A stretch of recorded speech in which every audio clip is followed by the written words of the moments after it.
माता पिता का तलाक 10 साल की उम्र में हो गया। मां ने दूसरी शादी कर ली, जिंदगी भर सौतेले भाई के साथ रहे।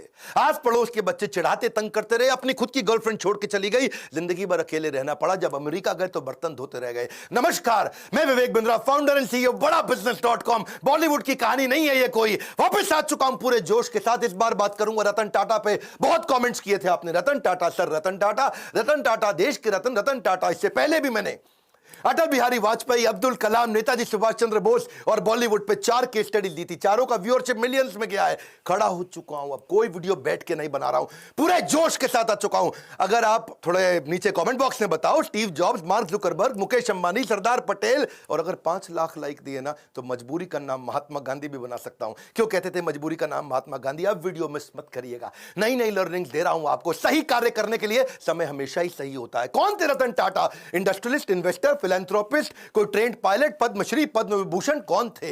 लंदन में इनको सर का टाइटल दिया, ऑनररी नाइट बोलते हैं उसको। यूके में टाइटल दिया गया इनको सर, इसीलिए मैं भी पूरे वीडियो में बोलूंगा सर रतन टाटा। इनकी चेयरमैनशिप में इनका रेवेन्यू टाटा ग्रुप का 40 गुना बढ़ा। 22 साल में 40 गुना रेवेन्यू बढ़ा, प्रॉफिट इन्होंने 50 गुना बढ़ाया। ग्रेटनेस रतन टाटा की ये थी कि ये हर डीप इंसल्ट को स्टीप रिजल्ट में कन्वर्ट करते थे। आप इनकी बेइज्जती करो, इनको डीप इंसल्ट दो, ये स्टीप रिजल्ट क्रिएट कर देंगे। जितना इनको तंग करो ये उतना ग्रो कर जाते हैं। 90% स्टार्टअप 5 साल में फेल हो जाते हैं इंडिया में। 90% स्टार्टअप 90% 5 साल में फेल हो जाते हैं। केवल बचे हुए 5% स्टार्टअप है जो अगले 10 साल तक चल पाते हैं, और 0.01% कंपनियां जो 100 साल तक चलती हैं। टाटा ग्रुप ही ऐसी कंपनी है जो 150 से ज्यादा साल से चल रही है। आज टाटा ग्रुप इतना बड़ा हो गया कि इनकी 100 से ज्यादा कंपनियां 100 से ज्यादा देशों में चल रही हैं। हाईएस्ट मार्केट कैपिटलाइजेशन है आज पूरे देश के अंदर इनका। टीसीएस अकेली इतनी बड़ी है कि पूरा पाकिस्तान स्टॉक एक्सचेंज एक तरफ और टीसीएस का मार्केट कैप एक तरफ। दोबारा सुन लो, पूरा पाकिस्तान, पूरा उसका पाकिस्तान स्टॉक एक्सचेंज एक तरफ, उनका टोटल मार्केट कैप पूरे देश की सारी कंपनियों का, और हमारी टीसीएस एक तरफ। ये है रतन टाटा। 4% अकेले जीडीपी को कंट्रीब्यूट कर रहे हैं। ये 50,000 करोड़ के लगभग का टैक्स कंट्रीब्यूट करते हैं एक साल का। पूरा आसाम, हिमाचल प्रदेश, उड़ीसा, गोवा मिला के इतना टैक्स कलेक्ट नहीं करता जितना टाटा ग्रुप अकेला देश को टैक्स देता है। आज हम सबके पास सुविधाओं में टाटा ग्रुप का बहुत बड़ा रोल है। 28 दिसंबर 1937 को पारसी श्री रतन टाटा, सर रतन टाटा आज 83 साल के हो चुके हैं। कॉर्नेल यूनिवर्सिटी यूएस में हार्वर्ड में पढ़े। पिता नवल टाटा, मां सुनी टाटा। आपस में उनका डिवोर्स हो गया तो ये दादी नावजी भाई टाटा के साथ रहे। 1962 में अमेरिका से जब लौट के आए इंडिया में तो उनकी पहली नौकरी टाटा स्टील में लगी जमशेदपुर के अंदर। और उस समय सारे मजदूरों के साथ रहते थे, शॉप फ्लोर पे रहते थे, उनके साथ ही डॉर्मेट्री में सो जाया करते थे। खाना भी लाइन में लग के कैफेटेरिया में उनके साथ लंच किया करते थे। इन्होंने पूछा गाड़ी मिलेगी? उनको बोला गया गाड़ी नहीं मिलेगी आपको, साइकिल पे आया करो अच्छा रहेगा। बोला साइकिल, अच्छा मैं समझ गया। तो ये पैदल ही आने लगे, साइकिल पे भी नहीं आए। अपनी लीडरशिप में इन्होंने टीसीएस को लिस्ट किया, पब्लिक गए। टाटा मोटर्स को उन्होंने न्यूयॉर्क स्टॉक एक्सचेंज में लिस्ट किया ताकि इंटरनेशनल पावर और रिकॉग्निशन मिल सके। As a chairman of Tata group उन्होंने बहुत सारी foreign companies, Tetley, Daewoo commercial vehicle, Corus group steel के लिए, जैगवार लैंड रोवर की कहानी तो आपको पता ही है। वो मैं बिल फोर्ड की कहानी, इनकी टाटा और बिल फोर्ड की बेइज्जती की कहानी पहले कवर कर चुका हूं कि कैसे इनकी बिल फोर्ड ने बेइज्जती करी थी। जब ये अपनी कंपनी बेचने डेट्रॉइट गए तो उन्होंने कहा तुम पे एहसान कर रहा हूं। रतन टाटा ने अपनी कंपनी बेची नहीं। बाद में बिल फोर्ड इनके पास डेट्रॉइट से मुंबई आए, बोले आप हमारी कंपनी खरीद के एहसान कर रहे हैं। तब इन्होंने जैगवार लैंड रोवर ली थी। 5 स्ट्रैटेजी पहले बिजनेस की लेता हूं, फिर बताऊंगा रतन टाटा ने शादी क्यों नहीं करी और इनके 10 अनसुने किस्से, वो कहानियां जो सुन के आप बहुत इंस्पायर्ड होंगे। पहले 5 स्ट्रैटेजी। पहली स्ट्रैटेजी ऑर्गेनिक ग्रोथ लेते हैं। ऑर्गेनिक मतलब जो अपने आप मिल सके, नई मार्केट, नई टेक्नोलॉजी, नया कस्टमर। नई मार्केट, नई टेक्नोलॉजी, नया कस्टमर, ढूंढते रहो। कौन सी नई मार्केट, कौन सी नई टेक्नोलॉजी, कौन सा नया कस्टमर। दूसरी इनऑर्गेनिक ग्रोथ, जो अपने आप होएगी ठीक है, अब इनऑर्गेनिक ग्रोथ लेंगे, टेक ओवर करेंगे, एक्विजिशन करेंगे, दूसरी कंपनियां खरीदेंगे, छोटी कंपनियां खरीदेंगे, खुद को बड़ा करेंगे, जॉइंट वेंचर करेंगे, पार्टनरशिप्स करेंगे, स्ट्रैटेजिक अलायंस करेंगे। तीसरी स्ट्रैटेजी, जो धंधा अच्छा नहीं है उसमें से एग्जिट कर लो। Cosmetic, paint, oil, soap, pharma, cement, ये 6 कंपनियां इनकी चली नहीं, उनसे एग्जिट कर गए, बाहर निकल जाओ, कोई अटैचमेंट नहीं, धंधे को धंधे की तरह चलाना है। चौथी स्ट्रैटेजी, एंटर करो उसमें जो चलेगा। रिटेल, टेलीकॉम, बायोटेक्नोलॉजी और टेक्नोलॉजी इनका बहुत अच्छा चलता रहा, उसमें एंटर करके उसको बड़ा करते गए। और इनकी फाइनली 5वीं स्ट्रैटेजी क्या थी कि कोर बिजनेस को पकड़ के रखो। स्टील, मोटर, केमिकल और पावर, ये इनके कोर बिजनेस थे। अब लेते हैं 10 वो कहानियां। 10 में से पहली कहानी बहुत लोगों के मन में है, रतन टाटा जी ने शादी करी क्यों नहीं। एक बार आया था मौका, वो शादी के बहुत नजदीक पहुंच गए थे। लॉस एंजलिस में उनको वहां एक अमेरिकन देवी से बहुत प्रेम हो गया था। वो देवी जी को भी रतन टाटा से बहुत प्रेम हो गया था और वो अमेरिकन देवी के साथ इतना प्रेम हो गया कि इन्होंने डिसाइड कर लिया अब शादी करें। इतने में टाटा जी को फोन आया इंडिया से, अरे बेटा रतन मैं बीमार हूं। उनकी दादी का फोन आया, इंडिया मुझसे मिलने आ जाओ, मेरा आखिरी समय। रतन टाटा को जाना पड़ा क्योंकि उन्होंने सारी जिंदगी दादी के साथ ही तो बताई थी। तो उन्होंने देवी जी को बोला कि चलो चलते हैं अब इंडिया में शादी करेंगे हम लोग और दादी से भी आपको मिलवाऊंगा। तो वहां बेटी को रुकना पड़ गया क्योंकि उसके माता पिता ने बोला इंडिया में इंडो चाइना का वॉर चल रहा है, 1962 का समय था, इंडो चाइना वॉर चल रहा था। उन्होंने कहा अभी इंडिया जाना ठीक नहीं है। ये इंडिया गए, सोचा अब वो देवी जी आने वाली हैं। उधर उसके माता पिता ने उसकी शादी किसी और से करा दी। और रतन टाटा को सुन के बहुत धक्का लगा क्योंकि वो वचन दे चुके थे। रतन टाटा ने अपने कई इंटरव्यूज में ये बात बोली कि जो मैं बोलता हूं उसे पूरा करता हूं, मेरे मुंह से ऐसे शब्द नहीं बोलता मैं। I tend to not say things loosely. I try to live up to whatever I've said, the commitments I've made. क्योंकि इन्होंने उस लड़की को वचन दिया था कि मैं शादी तुमसे करूंगा, अब उसने किसी और से कर ली तो रतन टाटा ने जिंदगी भर दोबारा शादी नहीं करी, अकेले रहे, लोनर रहे। See it is not easy to be loyal to someone who is not loyal to you. वो लड़की इनको लॉयल नहीं थी रतन टाटा को, तो भी बावजूद उसके कि कोई अपनी लॉयल्टी ना दिखाए तब भी जिंदगी भर लॉयल रहे। आज तक उसकी याद में उन्होंने दोबारा शादी नहीं करी। लॉयल्टी जो है ना वो ग्रे नहीं होती है, या तो ब्लैक है या वाइट है, लॉयल्टी बीच में नहीं होती, या ब्लैक है या वाइट है। जिंदगी भर रतन टाटा ने शादी नहीं करी। लेकिन अब मैं आपको बात करता हूं दूसरी कहानी का किस्सा। एक बार ये नासिक की तरफ जा रहे थे मुंबई से, कई सीनियर ऑफिशियल्स थे, गाड़ी में जा रहे थे और रास्ते में इनकी गाड़ी का टायर पंचर हो गया। और टायर पंचर हो गया तो सब अपना गाड़ी से उतरे, अपना कैजुअल थे, वहां पे इधर उधर घूम रहे थे। कोई अपना चाय पी रहा था टपरी पे, कोई अपना सुट्टा मार रहा था। तो सब तरह कैजुअल हो गए, इधर उधर घूम रहे थे। और तभी देखा कहीं रतन टाटा नहीं दिख रहे, रतन टाटा नहीं दिख रहे। अरे भाई कहां गए रतन टाटा, कहां गए रतन टाटा? चाय पी रहे हैं, अरे कहीं कहीं वॉशरूम गए हैं। तो रतन टाटा अचानक लोगों ने देखा कि अपनी स्लीव्स ऊपर करके और अपने टाई को कंधे पे ऐसा पीछे टांग करके, उसके बाद जो है जैक और पाने को हाथ में पकड़ के दूसरे टायर का प्रेशर चेक कर रहे, उसके साथ पंचर लगवा रहे।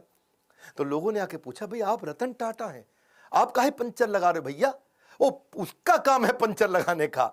तो बोले देखो अगर इसको 15 मिनट लगते हैं पंचर लगाने में, मेरी मदद से 7.5 मिनट में कर लेगा, तो जहां मीटिंग में पहुंचना वहां 7.5 मिनट ज्यादा मिल जाएगा मुझको। अगर मैं टाइम लूज कर जाऊंगा, loss of time is loss of money. प्रश्न ये उठता है कि आपने कब अपने से नीचे के स्तर पे जाकर के जिंदगी में कोई काम किया है? आखिरी बार कब किया था आपने? कब आपने अपने स्तर से नीचे उतर करके दूसरों की मदद करी थी? रतन टाटा जिंदगी भर सिखाते रहे leadership is not position, it is action. ये पोजिशनल पावर नहीं, पर्सनल पावर है। मुंबई का 26/11 का ताज अटैक, और वो अटैक जिसमें वो जानते हैं, सारी दुनिया जानती है कि उन्होंने सबकी मदद करी। जो जो आदमी का वहां नुकसान हुआ, इनके जितने एम्प्लॉय थे पर्सनली उनके घर तक गए, ये तो आप जानते हैं। 50, 60, 70, 80 लाख रुपए तक उनको कॉम्पनसेशन दिया, डिपेंडिंग ऑन डिफरेंट सिचुएशन, उनको पैसा दिया। इतना ही नहीं, सबको जिंदगी भर के लिए एक मेडिकल काउंसलर भी दिया। किसी को साइकोलॉजिकल डिप्रेशन हुआ, कोई टेंशन हुआ, क्योंकि इतनी गोलियां बमबारी हुई थी वहां, जिंदगी भर के लिए उनको डॉक्टर भी दिया।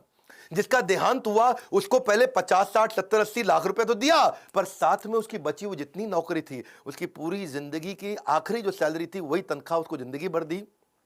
उसके बाद उसके घर में, परिवार में बच्चों की एजुकेशन की, मैरिज की, मेडिकल की, सबकी रिस्पॉन्सिबिलिटी ली। ऐसे थे रतन टाटा, जिंदगी भर की रिस्पॉन्सिबिलिटी ली। और अगर तुमने कोई कर्जा लिया तो वो कर्जा भी माफ किया। इतना ही नहीं कि जो लड़का पहला महीना हुआ है आके, पहला दूसरा दिन हुआ है, ऐसा भी एक लड़का था। ऐसे भी कुछ लड़के थे जिनको बिल्कुल अभी होटल में ज्वाइन ही किया था, ट्रेन ही थे, उनको भी ऐसे ही पूरा कॉम्पनसेट किया। ये सब तो सब समझते हैं, पर जो बात जिसने मुझे हैरान कर दिया, जिसके कारण मैं भी अपनी कंपनी में स्टैंडर्ड को चेंज कर रहा हूं, वो ये है कि उन्होंने अपने होटल वालों की तो मदद करी, बाहर आसपास बाजार में जो पुलिस वालों को गोली लगी उनको भी उन्होंने कॉम्पनसेट किया।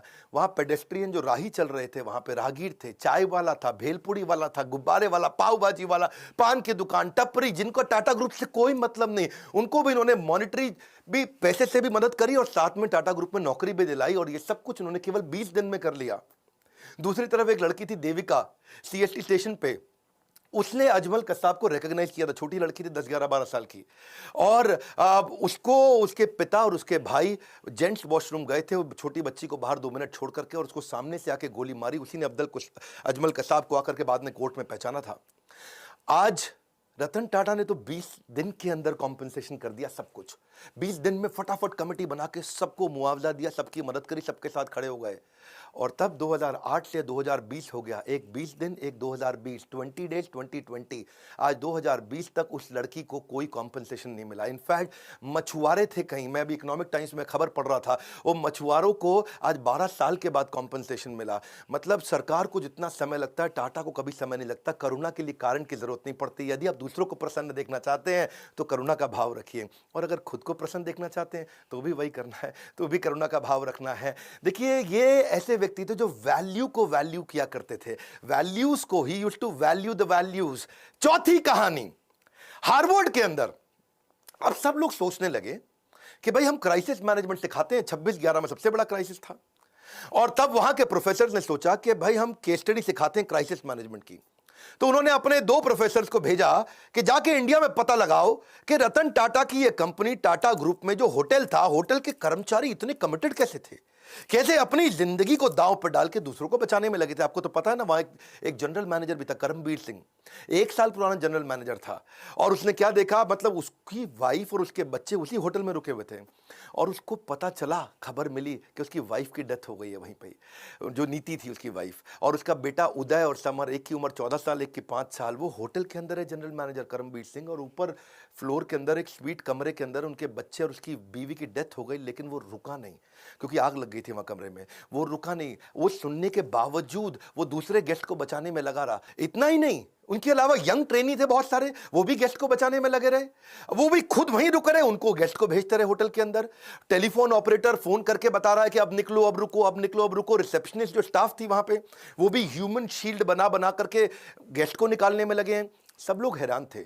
हार्वर्ड बोला कि यार एम्प्लॉइज में ऐसा है क्या, इनके ये क्या भरते हैं, कौन सा इंजेक्शन लगाते हैं कि इनके एम्प्लॉय कोई आर्मी के अफसर थोड़े ही है कि अपनी जिंदगी दांव पर लगा दी। भाई सबसे पहले तो आदमी अपने को बचाता है, खुद निकलता है। लेकिन इनके सारे एम्प्लॉय, जब ताज मालदीव्स का भी था ना ताज, वहां पे भी सुनामी आया था 2004 में, उधर भी इन्होंने यही किया था।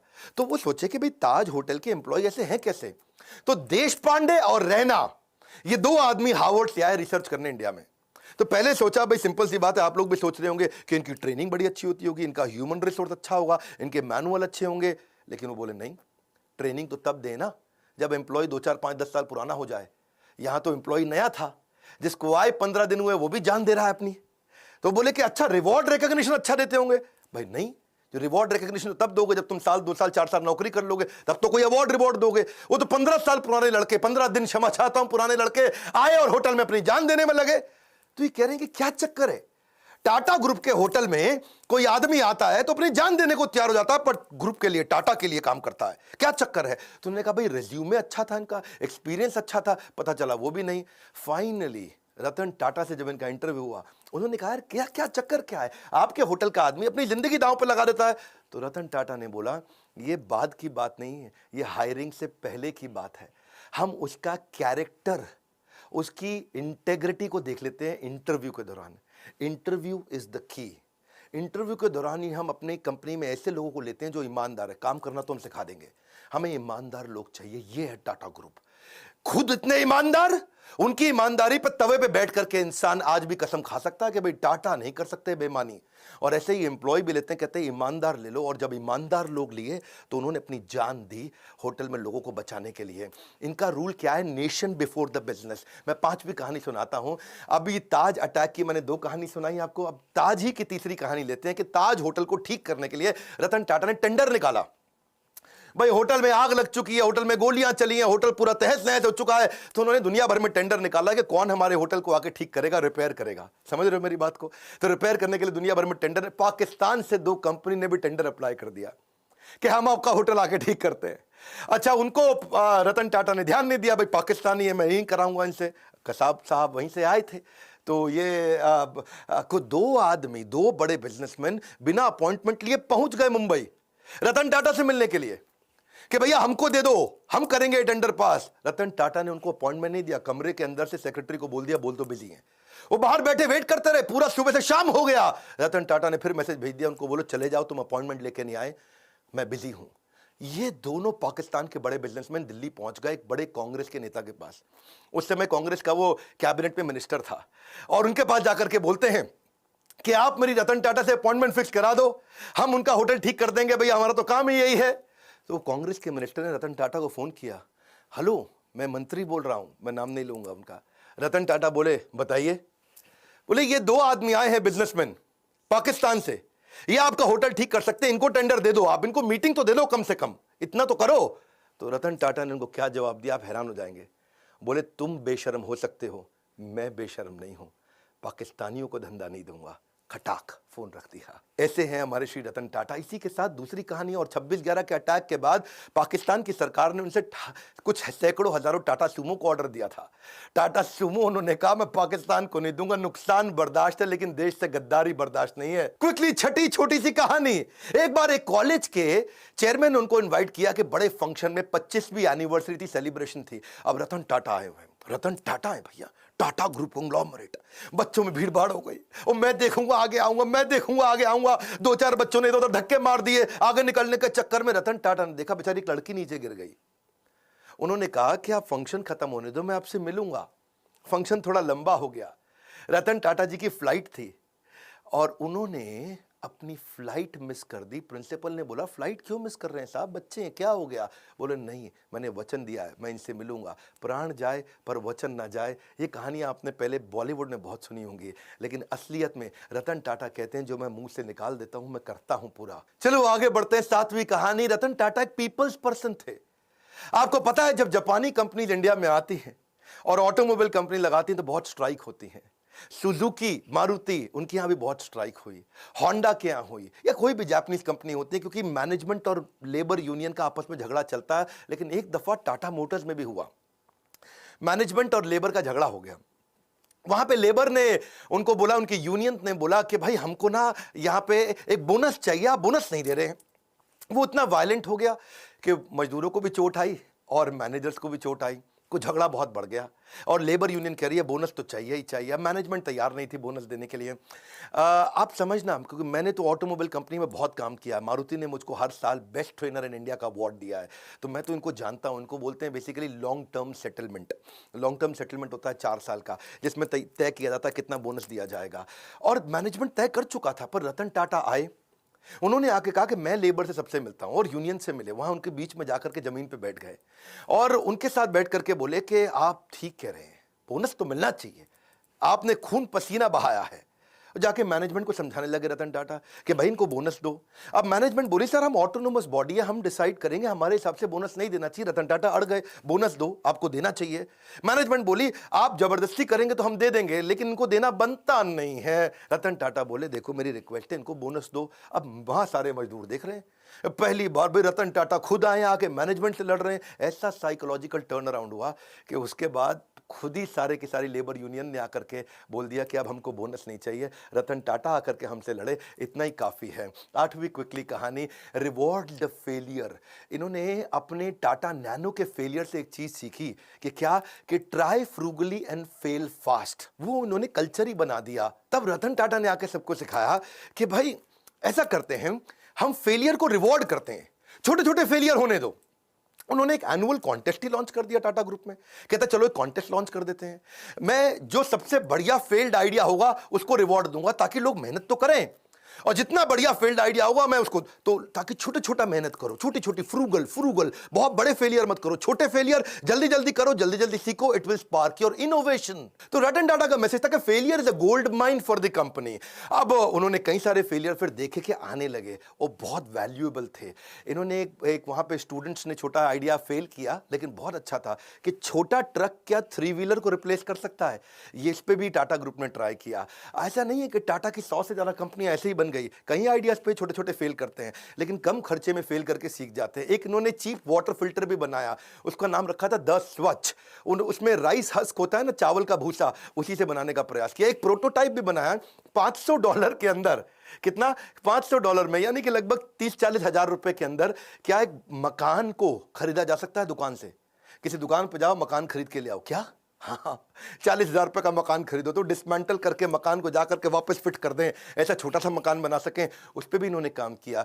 $20 के अंदर कमर्शियल ट्रैवलर्स को क्या रास्ते के अंदर अकोमोडेशन दिया जा सकता है, जो ड्राइवर वगैरह बेचारे कमर्शियल ट्रैवलर होते हैं। From error to error one discovers the entire truth. यही था रतन टाटा का फिलॉसफी के छोटे छोटे छोटे फेलियर करो, सीखो, तभी कंपनी आगे बढ़ेगी और इनोवेशन आएगा। 9वीं कहानी फिलैंथ्रोपी, ये तो उनका नाम ही है, फिलैंथ्रोपी मतलब दान देना, सेवा करना है जी। रतन सेवक टाटा, शायद इनका नाम ऐसा ही होना चाहिए था, रतन फिलैंथ्रोपिस्ट टाटा। ऐसे फिलैंथ्रोपिस्ट जो आज भी 66% के आसपास अपनी कंपनी के प्रॉफिट्स को चैरिटेबल ट्रस्ट में देके दान दे देते हैं।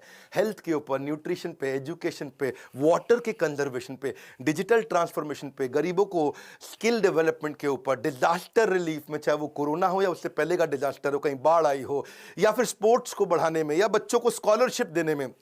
देखो कॉर्नेल यूनिवर्सिटी तक चले गए, वहां भी उनको बोला कि अगर इंडियन बच्चे आएंगे, काबिल हुए, तो उनको फाइनेंशियल एड दे दो। वहां जाके कॉर्नेल यूनिवर्सिटी का पैसा दिया है, वहां से खुद पढ़ाई किया था। 100 करोड़ रुपए के आसपास तो उन्होंने आईआईटी बॉम्बे में दे दी कि Tata centre of technology design यहां बना दो। लेटेस्ट अब इन्होंने 1,500 करोड़ रुपया कोविड में दान किया। इसको देखो, पहले तो ये ना लोगों को दान दिया करते थे, बाद में उन्होंने प्रोजेक्ट बनाने शुरू कर दिए। उन्होंने रिसर्च प्रोजेक्ट को फंड किया कि बीमारी ठीक करने की जगह कुछ ऐसा कर दो कि बीमारी हो ही नहीं, है जी। जैसे अल्फ्रेड फोर्ड आए थे ना इंडिया में, उन्होंने आकर के इस्कॉन के को मायापुर में दुनिया का सबसे बड़ा मंदिर बनाने के दान दिया। तो उनको पूछा ममता बनर्जी ने, भाई फोर्ड साहब यहाँ इतना दान मंदिर बनाने को क्यों दे रहे हो? एड्स के लिए दान दे रहे थे। तो उन्होंने कहा मैं ऐसा दान दे रहा हूं जिससे एड्स होए ही नहीं। हाँ, ऐसे ही रतन टाटा क्या बोले, मैं बीमार होने पे बीमारी ठीक करने की जगह ऐसा दान देना चाहता हूं जिससे बीमारी होनी बंद हो जाए। टाटा ग्रुप फिलैंथ्रोपी में इतना आगे है। 2011 का मैं अपना पर्सनल किस्सा भी सुनाना चाहूंगा। मेरे गुरुदेव के आदेश पे उन्होंने कहा हम गरीब बच्चों को खाना खिलाना चाहते हैं, तो उन्होंने कहा कि आप टाटा ग्रुप से जाकर के मिलिए, वो बहुत दान देते हैं। तो तब अर्जुन मुंडा सांसद हुआ करते थे उन दिनों, ये मेरा पर्सनल किस्सा है 2011 का बता रहा हूँ, जमशेदपुर से। और तब मैं उनको गया, उनके पास जाके उनको गीता के कुछ कथा सुनाई, उनको बताया यज्ञ दान तप कर्म, कि यज्ञ दान तपस्या और कर्म ये सबको करना चाहिए, पावनानि मनीषी नाम। बहुत खुश हुआ अर्जुन मुंडा। अर्जुन मुंडा अचानक भगवत गीता पढ़ते पढ़ते 15 दिन में झारखंड की सरकार पलटी, मुख्यमंत्री बन गए। बहुत खुश हुए, बोले विवेक बिंद्रा जी आपने मुझको गीता दी और मैं मुख्यमंत्री बन गया, आइए चलिए मिलते हैं। शपथ समारोह पर उन्होंने बुलाया, बोला मैं क्या सेवा कर सकता हूं? मैंने कहा मेरे लिए मत करिए, मुझको आप रतन टाटा जी से, जमशेदपुर में वहां नेरुरकर हुआ करते थे, हेमंत नेरुरकर मैनेजिंग डायरेक्टर, इनसे मिलवा दीजिए। मैं चाहता हूं गरीब बच्चों को जमशेदपुर में किचन बना दें और गरीब बच्चों को मिड डे मील के द्वारा उनको स्कूल में बुलाएं, खिलाएं। तो उन्होंने मेरी वहां मीटिंग कराई। तो मैंने जाकर के मिस्टर नेरुरकर को बताया कि हम क्या करेंगे, गाड़ियों पे आपकी टाटा एस, टाटा 407, उस पर लगा देंगे बड़ा बड़ा बोर्ड कि टाटा ग्रुप आज यहाँ गरीब बच्चों को खाना खिला रहा है और मिड डे मील का कैंपेन चलाते हैं। स्कूल के अंदर बच्चों को दाल चावल रोटी सब्जी गरम गरम खिला देंगे, इससे बच्चे स्कूल आएंगे फ्री में खाना खाने के लिए। उनको आइडिया अच्छा लगा, उन्होंने 15 करोड़ रुपया डोनेशन भी दिया। ये पर्सनली मैं उन दिनों शायद उस समय 28-29 साल का रहा हूँगा, और ये मेरी लाइफ का एक बड़ा अचीवमेंट था कि मैं एक सेवा कर पाया। आज भी वो किचन चल रही है, 65,000 गरीब बच्चों को वहाँ खाना खिलाया जा रहा है। उसके ओपनिंग पे मैं गया था, इनॉग्रेशन पे कुछ फोटोग्राफ्स भी मैं आपको शेयर करूँगा। तो वहाँ मुख्यमंत्री थे, ये मैनेजिंग डायरेक्टर थे टाटा ग्रुप के। वहाँ पे आज तक कोई भी व्यक्ति दान देकर कभी गरीब नहीं बना है। No one has ever become poor by giving. देखिए, पक्षी के पीने से नदियों का पानी खत्म नहीं होता, उसी प्रकार धनी व्यक्ति के दान देने से उसका दान भी नहीं घटता। ये टाटा ग्रुप के साथ मेरा एक्सपीरियंस था। और 10वीं कहानी विनम्रता से विश्वास। वैसे तो मन करता है सर रतन टाटा के बारे में बोलते चले जाऊं, घंटों की वीडियो बनाऊं, फैमिली ट्री पे बनाऊं, उनके सब वो परिवार शुरू से लेकर के अब तक 150 साल की हिस्ट्री बताऊं, उनके कॉर्पोरेट एक्सपीरियंस बताऊं, बिजनेस 100 से ज्यादा कैसे चलाते थे उसके बारे में बात करूं, क्या क्या नहीं बात करूं। लेकिन चलिए, समय पूरा ना पड़ता हो। एक बार वो सेमिनार में गए और एक सेमिनार में, वहां सेमिनार खत्म होने के बाद लोगों ने बोला भाई सर रतन टाटा के साथ फोटो खिंचाएं, तो सब लोग लाइन में खड़े हो गए। 3 रो बना ली उन्होंने। पहले लंबे वाले लड़के पीछे खड़े हो गए, फिर थोड़ी कम हाइट के, और नीचे बाकी जमीन पे बैठ गए। अब सर रतन टाटा की कुर्सी लगाई थी, उन्होंने कुर्सी हटवा दी, तो लोगों को लगा खड़े होंगे। अब रतन टाटा जी खड़े हुए तो उनकी हाइट लंबी है, तो पीछे वाले छुप जाएं, पीछे जाके खड़े हुए तो रतन टाटा खुद छुप जाएं, तो वो आके खुद ही जमीन पे बैठ गए। दो मिनट तक सन्नाटा हो गया। नीचे बैठे हैं, रतन टाटा बोला जल्दी फोटो खींच लो, ज़्यादा देर नीचे नहीं बैठ सकता मैं। सर रतन टाटा है वो, विनम्रता की मूर्ति, विनम्रता से विश्वास तक। जब श्री नारायण मूर्ति जो कि इन्फोसिस के फाउंडर हैं, जब उनको बोला गया कि आप लाइफ टाइम अचीवमेंट अवार्ड दीजिए रतन टाटा को, और वो जब लाइफ टाइम अचीवमेंट अवार्ड देने गए तो अवार्ड देते ही उन्होंने पहले उनके चरण स्पर्श किए, उनके पाँव छुए। ये हमारे देश की सभ्यता है, और सभ्यता से ज़्यादा ये स्वयं सर रतन टाटा हैं कि कॉम्पिटिटर भी आके पाँव छूता है। आप दोबारा बता दूं, ये टीसीएस चलाते हैं, वो इन्फोसिस चलाते हैं, आपस में कंपटीशन है। कॉम्पिटिटर भी जिसके पाँव छुए वो है सर रतन टाटा। कोई भी गाड़ी दुनिया में चला सकते हैं, लंबरगिनी भी चला सकते हैं, लेकिन टाटा की सेडान गाड़ी चलाते हैं। इकोनॉमी क्लास में एयर एशिया के ट्रैवल करते हैं। ट्रस्ट इक्वल्स टू कल्ट, उनका कल्ट इतना ज़्यादा है। एक बार क्या हुआ, सर रतन टाटा के 1 मिलियन फॉलोअर हो गए इंस्टाग्राम पे, तो वो इंस्टाग्राम पे आए, सबको धन्यवाद कर दिया कि भाई मेरे 1 मिलियन फॉलोवर हो गए, आप सबका बहुत बहुत धन्यवाद। तो वहीं एक लड़की ने नीचे कमेंट लिख दिया, कांग्रेचुलेशन छोटू। क्या छोटू? अब लोग बुरा मान गए, छोटू कह रही है, ये देख तो ले कौन रतन टाटा है वो, छोटू बोल। उसने सोचा 1 मिलियन मतलब छोटू जैसा ही है, और लोगों ने इतना हेट स्पीच लिखा, इतना बुरा किया, ये देख तो ले, देख रतन टाटा है वो, देख देख। और वो बेचारे फिर रतन टाटा आ गए बीच में, और उन्होंने आकर के लिख दिया नीचे, उन्होंने लड़की को पहले बुरा भला तो बोला नहीं, लेकिन उल्टा आकर के लिख दिया लड़की से कि मैं आपसे माफ़ी मांगता हूं, आपके बारे में लोग इतना बुरा भला बोल रहे हैं। और लोगों को बोला please treat this young lady with respect. लोगों ने बोला ओए देख ले, और देख ले, ये रतन टाटा, और गुस्सा खा गए लोग। भाई रतन टाटा के मामले में लोग बिल्कुल नहीं सुनते हैं। और फिर बेचारी लड़की ने भी आकर के अपने कॉमेंट को डिलीट किया। ऐसे सर रतन टाटा ट्रस्ट का दूसरा नाम है।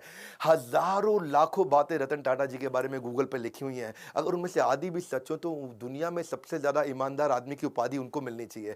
वैसे रतन टाटा जी ने जो इंपैक्ट क्रिएट किया है वो तो शायद कोई भी ना कर सके, मैं तो कभी उसके तिनके का भी प्रयास ना कर सकूं, लेकिन बिजनेस में आपको सफल बनाने की जिम्मेदारी हमने जरूर ले ली है। ये तो पक्का कर लिया है, कुछ भी नहीं छोड़ा है, कुछ भी नहीं। इतना बढ़िया बढ़िया दुनिया के हर प्रॉब्लम का बिजनेस कंटेंट हमने हिंदी में बना दिया है, कुछ नहीं छोड़ा है। आज हमसे ज्यादा बिजनेस ट्रेनिंग प्रोग्राम कोई भी किसी का भी कंटेंट कंज्यूम नहीं करता। केवल बड़ा बिजनेस प्लेटफॉर्म ऐसा है, अगर हिंदी में किसी को बिजनेस सीखना है, कुछ नहीं छोड़ा है, सब सिखा दिया। आइए वर्ल्ड का मोस्ट पावरफुल कंटेंट कंज्यूम करिए। अगर आप बनना चाहते हो एक सफल व्यापारी, तो call now to join EAE, यानी कि एवरीथिंग अबाउट एंटरप्रेन्योरशिप, एवरीथिंग। वैसे एक बात है, रतन टाटा एक ऐसे रत्न है जिन्हें भारत रत्न भी पूर्ण रूप से परिभाषित नहीं कर सकता, लेकिन उनको फिर भी उनके सम्मान के लिए भारत रत्न जरूर दिया जाना चाहिए। उनके जीते जी तो जरूर दिया जाना चाहिए। अगर वास्तव में कोई भारत रत्न का अधिकार रखता है तो वो हमारे देश के असली रत्न है, रतन टाटा। जीते जी उनको सम्मान देना चाहिए। आज वो 83 साल के हैं। जवाहरलाल नेहरू जी ने, मैं उनके खिलाफ नहीं हूं, लेकिन उन्होंने अपने रहते खुद को ही नॉमिनेट कराया था, भारत रत्न दिया था। इंदिरा गांधी जब प्राइम मिनिस्टर थी तो खुद को भारत रत्न उनको दिया गया था। आज अपने प्रधानमंत्री से हम प्रार्थना कर सकते हैं, आज हमारे को कैंपेन चलाना चाहिए। और कैंपेन क्या? Hashtag Bharat Ratna for Ratan Tata. Spelling जरा चेक कर लेना। ये हैशटैग कैंपेन आपको मेरे साथ चलाना, ये मेरा रिक्वेस्ट है आपको। अगर आप मेरे साथ हैशटैग कैंपेन चलाते हैं, मैं आपको अपनी तरफ से क्या सपोर्ट कर सकता हूं? मैं अपनी तरफ से फ्री कोर्स दे देता हूं आपको। हमारे एवरीथिंग अबाउट एंटरप्रेन्योरशिप को खरीदो मत, आप आओ ट्विटर पे, ऐसा करो हैशटैग भारत रत्न, रत्न में RATNA, और फॉर रतन RATAN टाटा, ऐसा करके हैशटैग चलाइए। नीचे लिख दीजिएगा request by doctor Vivek Bindra. ये 2 हैशटैग कर लीजिए ताकि हम आपको ट्रैक कर लें। अगर आपका थोड़ा सा भी रीट्वीट, लाइक और कमेंट अच्छा हुआ, इसका स्क्रीनशॉट मुझे व्हाट्सएप कर दीजिए। ये मेरा नंबर है 9810544443। बस अगर आपका 100 से ज्यादा का एंगेजमेंट आ गया, 100 से ज्यादा रीट्वीट आ गए, लाइक आ गए, कमेंट आ गए, अपना स्क्रीनशॉट मुझको फटाफट से भेज दीजिए।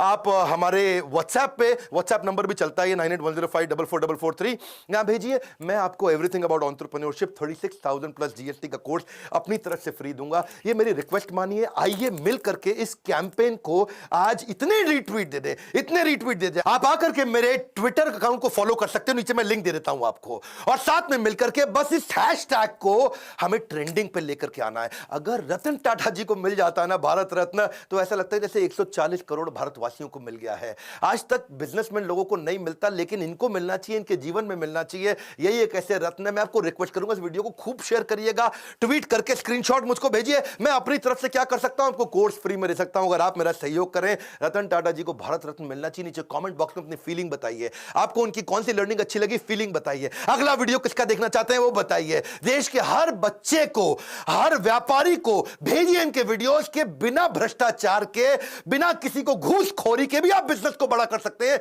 जैसे रतन टाटा जी ने खुद करके दिखाया। इस वीडियो को जरूर शेयर करिएगा। लाइक किया अगर आपने तो बहुत उत्साह बढ़ता है। बहुत मुश्किल होता है ऐसे वीडियोस बनाना। हमारे साथ जुड़े रहने के लिए, मेरी इस मुहिम में आकर के #भारत रत्न फॉर रतन टाटा को ज्वाइन करने के लिए आप सबका हृदय की गहराइयों के साथ प्रेम पूर्वक मुस्कुराहट से बहुत बहुत धन्यवाद।